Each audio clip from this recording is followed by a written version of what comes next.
வரமொரு தாரும் வரமொரு தாரும். தூயாவியானவரை வரவேற்றாச்சு, வந்தவங்களை வரவேற்போமா? ஆமாக்கா, வந்தவங்களை வரவேற்கிறதான நம்மளுடைய தமிழர் பண்பாடு. ஆமா, எளிமையின் சிகரமா, அமைதியின் பிறப்பிடமா. அப்பா அப்பா அக்கா, இது யாருக்கா? இவர் யாரு? தமிழ்நாடு கத்தோலிக்க இளைஞர் இயக்கத்தின் இயக்குனராக இருந்து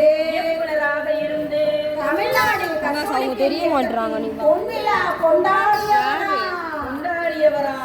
அதே அப்பா, அப்படியா? இப்ப இருக்கிற பங்குலையும் பல இயக்கங்களை ஆரம்பிச்சு அனைவரையும் இணைந்து செயல்படும் பங்கு திருவையை உருவாக்கி பேசி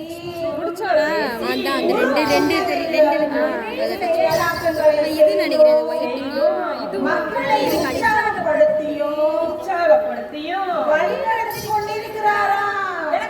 எனக்கு தெரிஞ்சிருச்சு. எங்க சொல்லுங்க பாப்போம். அவரு நம்ம பங்கு தந்த ஃபாதர் தானே? சரியா சொன்னீங்க. அவருக்கு ஒரு வணக்கத்தை போடுவோமா?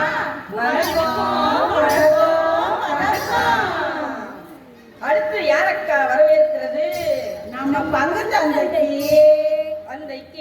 வழக்கரமாக இருக்கிறவரும் தனக்கு உண்டான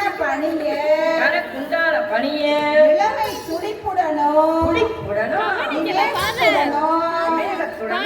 சரியாக நேர்த்தியாக முடிக்கிறவரும் உறவு வட்டத்தை வளர்ப்பவரும்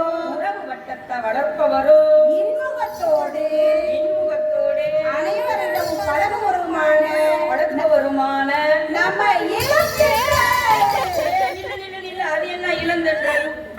அவரு நம்ம துணை பங்கு தந்தை ராஜா ஃபாதர் தான். அவருக்கு ஒரு வணக்கத்தை போடுவோமா?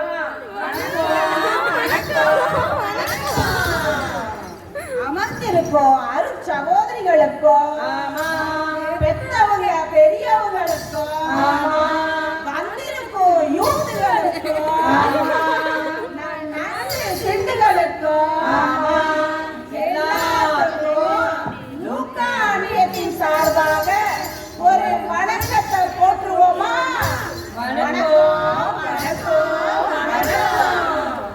இன்னைக்கு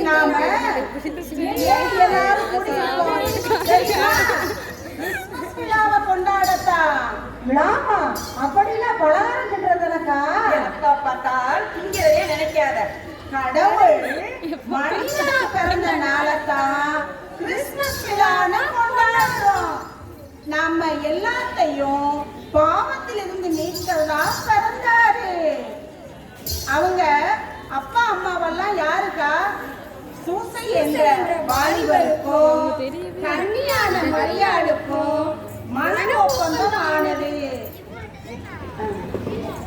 நில்லு, மன ஒப்பந்தம்னா என்ன? நான் சொல்றேன். மன ஒப்பந்தம்னா இப்ப நாம நிச்சயம் போறோம், பர்சம் போறோம், இப்ப ஸ்டைலா சொல்றாங்களே எங்கேஜ்மென்ட், அதுதான். சரியா சொன்னீங்க.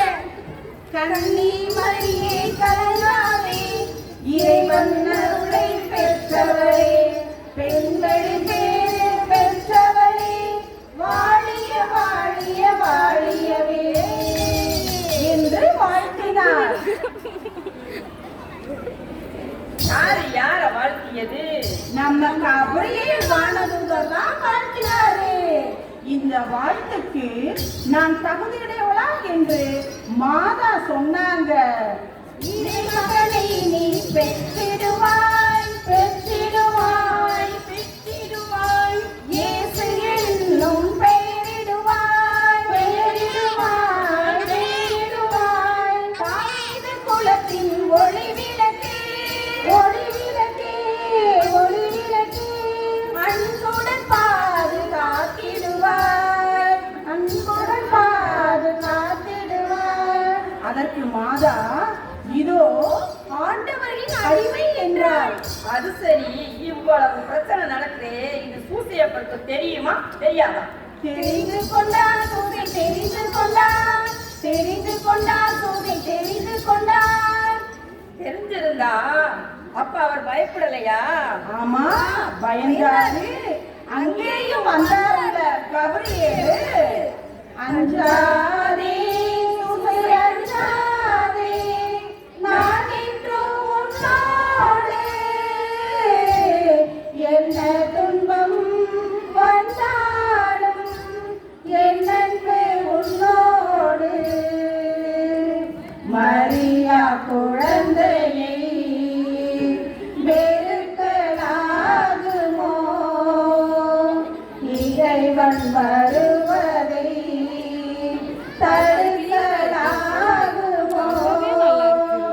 என்னென்ன துன்பங்கள் வந்தாலும், என்னென்ன கஷ்டங்கள் வந்தாலும் அஞ்சாதே, அஞ்சாதே, நான் என்றும் உன்னோடு. அஞ்சாதே, அஞ்சாதே, நான் என்றும் உன்னோடு. நம்ம இயேசு சாமி எங்கே வந்திருக்காருக்கா? பெத்லகேம்ல பிறந்தாரு. என்னது பெத்தானியாபுரமா? ஏக்கா, அந்த காலத்துல அகஸ்து சீசர் மக்கள் தொகையை கணக்கிட கட்டளை பிறப்பிக்கவே மரியாளும் யோசேப்பும் தங்கள் பெயரை பதிவு செய்ய நாசரேத்து ஊரிலிருந்து யூதேயாவில் உள்ள பெத்லகேம் போனாங்க. அப்பதான் மரியாளுக்கு பேர் காண வந்தது. இயேசு மாட்டுத் தொழுவத்துல பிறந்தாரு. அவர் ஏன் மாட்டு தொழுவத்துல பிறந்தாரு? நம்மளாம் ஆட்டுல தானே பிறந்தோம். அடி அசடு, விடுதியில இடம் கிடைக்காததுனால மாட்டு தொழுவத்துல பிறந்தாரு. சரி சரி, அப்ப வாங்க பிறந்த இயேசு பாலகனா பார்க்க போவோம். பெத்தலையில் பிறந்தவரை போது துணி மகனே, என்னுடைய